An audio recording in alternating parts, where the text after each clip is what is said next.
folks, it seems like the Monsterverse is once again out of hibernation. And out of the slumber came not only the official trailer of the second season of Monarch: Legacy of Monsters, but also a new Titan. And from the looks of it, it's definitely nothing to sneer at either. And quite literally making the Ion Dragon from Season 1 look like a nuisance. So today on Koji Center, we'll go ahead and attempt to recreate this Titan by carefully observing it and using clues from the trailer, and see if we can pull off a more or less accurate reconstruction and breakdown of this new kaiju. So sit tight and hang out with us and hit that subscribe button, because the Monsterverse is back better than ever. We return where we left off from the previous season, the crew popping out of Axis Mundi through Skull Island in a specialized Monarch capsule. We were introduced to the king of Skull Island at the very end. However, this new season sheds light into an obscure piece of the Monsterverse timeline and the monster that fills this slot. Meet Titan X. Seemingly half cephalopod and half lizard, this is yet another tentacled menace in the roster of Monsterverse kaiju. The trailer gives us a vague explanation as to where this Titan hails from. We'll be covering this animal's appearance very soon, so just stay put. Not quite 100% clear on whether or not this animal comes from Axis Mundi or Hollow Earth makes no difference, but seeing how we are currently located in Axis Mundi in this shot, and having Titan X appear from below makes us think this creature just might come from even deeper. The way Hollow Earth works and how it's charted in the Monsterverse is really becoming a big mess, and harder to understand with each new Monsterverse installment. We started getting introduced to this concept back in 2017 during the release of Kong Skull Island, where the expedition crew verified that the Earth below was indeed hollow. This was once again touched upon in King of the Monsters, with Dr. Stanton making reference to the Hollow Earth and vile vortexes, underground pathways Titans use to get from point A to point B very quickly. We got to see one of these in Godzilla vs. Kong when we finally ventured into Hollow Earth. Here's where this Titan might come from, but there could be a problem. How can an aquatic kaiju come from here all the way to the surface? Here's where it begins to get a little confusing. Monarch's Legacy of Monsters introduced us to Axis Mundi, likely between the surface and Hollow Earth. Down here, time works a bit differently. Spending days down here and resurfacing means you potentially missed months or even years in surface world time, as was the case with Keiko. But even more strange is the fact that this phenomenon does not happen down here in Hollow Earth. Characters can go in and out of this realm and not feel the warping effects of time, as was seen in GVK and GXK. This kaiju being aquatic would likely have to come from a subterranean ocean, this body of water having a direct access through Axis Mundi and making this kaiju find its way to the surface. It's also not completely clear whether this kaiju can perform amphibious attacks on both sea and land. So, seeing this kaiju breach Axis Mundi on land could indicate this thing can also crawl on the dry ground. Upon closer inspection, however, it is quite possible that this animal was buried under another landform in Axis Mundi, perhaps dormant under a dry mound of rock and awakened by an unforeseen phenomenon, probably instigated by humans. The description of the trailer does give us some insight as to where this kaiju will make contact with the surface. It mentions a mysterious village and the new Titan emerging at sea. So yes, one way or another, Titan X will breach Axis Mundi and haul its titanic body to the surface of the sea, perhaps even carving a portal himself through solid rock. Could he? Well, we'll find out in a bit when we talk about its anatomy.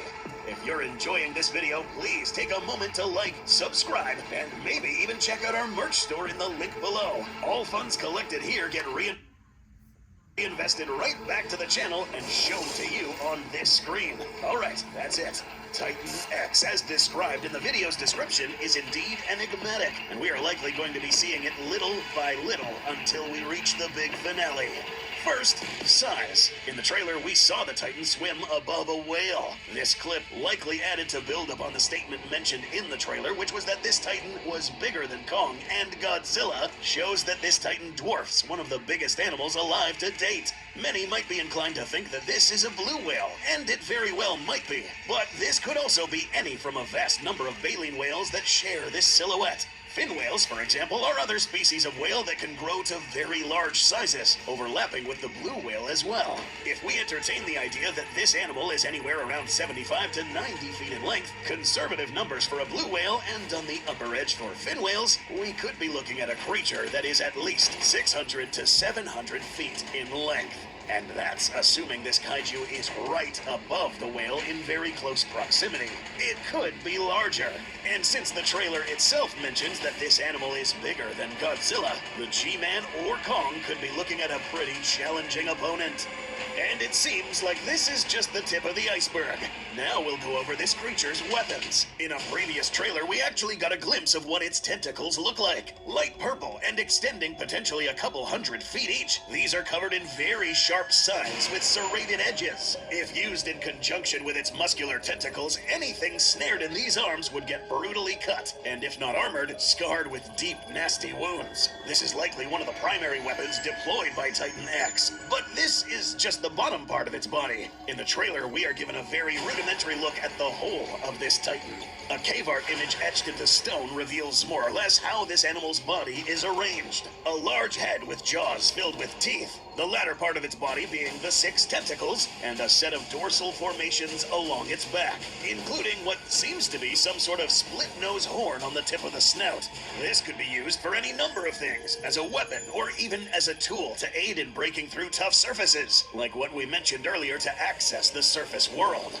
Moving to the top of the head, the trailer gives us a very interesting look at what's going on with its sensory organs. This Titan seems to have 2 pupils, and believe it or not, this is actually something that can occur in several species. Polychoria is an extremely rare condition where the subject's eye can be characterized by more than one pupillary opening. There's 2 kinds, true polychoria and false or pseudo-polychoria. True polychoria is when you have more than one functional pupil, and they can either open or close independently or together. This may cause issues when focusing on objects, since this might affect how it perceives light bouncing off of objects or its surroundings, and may even blur its vision. If this is what we think this is, then we're looking at a handicap. But usually when there's a weakness, there is also a strength that counters it. Whether it's better alternative senses or an adaptation that allows this animal to detect objects in their surroundings with outstanding precision. If this animal is going to be a match for Kong or Godzilla, both kaiju with really good senses, then this Titan must have something hidden under the hood. And we're 100% sure it does. As it's described in the video description, Titan X is a living cataclysm, and it will announce its arrival. Many kaiju in the Monsterverse have attributes that extend the bandwidth of their destruction. Tiamat, capable of manipulating water and creating floods. Rodan with volcano agrokinesis. And not to mention Ghidorah's Category 6 hurricanes. This one could possess something similar. Mentioned to have bioluminescence, this thing is said to have power unmatched. So when it finally makes itself present, everyone will know. Both Kong and the G-Man. Looking at this cave painting, we have to reiterate the fact that this very well could be a Titan that crawls on land, since we do see these people be on the defensive. They wouldn't be holding their spears like this unless they think this fella might perform an amphibious assault. An even bigger question would be if Godzilla and Kong would even see each other this season, and the answer might surprise you. Nowhere in the film Godzilla vs. Kong 2021 did it mention that Godzilla never encountered Kong prior to these events. The events of this show might take place a bit before the year 2019 when Godzilla King of the Monsters took place. In the last episode of Monarch Legacy of Monsters, we left off in 2017, so a lot could have happened between these 2 dates. Godzilla at this point had already gone through his evolution to become a bit taller, but perhaps not quite at his 391 feet height yet. A tiny bit bulkier, and his dorsals had already changed from the straight jagged ones to the more curved shape in King of the Monsters. Kong is already much larger than when we saw him in 1973, measuring over 300 feet in height, and may or may not have reached his current maximum at 337 feet height. As it stands, it is likely that yes, Titan X will currently potentially outclass the G-Man and Kong, at least in mass. And also, the King of the Island just might catch a glimpse of the King of the Monsters in this season. Pay close attention here. The island is the one thing that's kept him isolated. If he leaves, Godzilla will come for him. Did we change course? No, we're nowhere near the areas you flag. Well, it looks like he's coming for us anyway.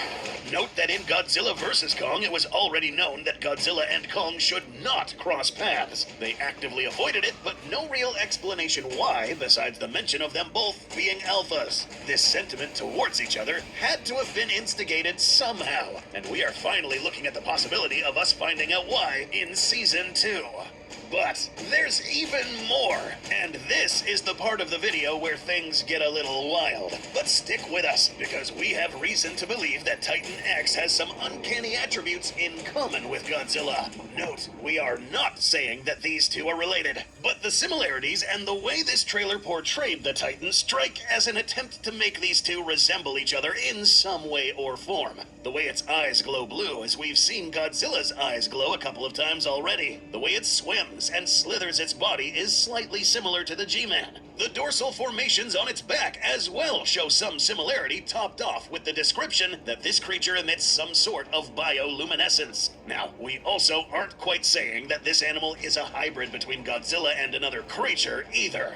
But the fact that they both glow blue in some way or form suggests that perhaps they are powered by the same sort of energy. It is no secret that Godzilla and other species can absorb DNA of other titans or feed from the same sources. Shimo, for instance, was a creature that also was going to look similar to Godzilla, and to some degree has lots in common. Almost as if some Titan species evolution is inclined to converge into the build of Godzilla, or at least resembling some core attributes. So perhaps this Titan's evolution may have followed the same steps, and setting the groundworks for yet another Godzilla-like Titan to be introduced later down the line. The upcoming film GXK Supernova can take any number of routes and adopt any explanation as to how a Godzilla from outer space came to be. But one plausible in-universe explanation could be that all Titan ecosystems bring forth a Titan with similar characteristics of Godzilla, either by an interstellar form of Titan convergent evolution, mutations from absorbing the DNA from other Godzilla-like kaiju, absorbing the same kind of energy, or both. This new Titan just might set the tone to prepare us for what is to come in Godzilla Kong Supernova, introducing us to the concept that Godzilla's form isn't just another monster, but perhaps the guiding compass and pinnacle of Titan evolution.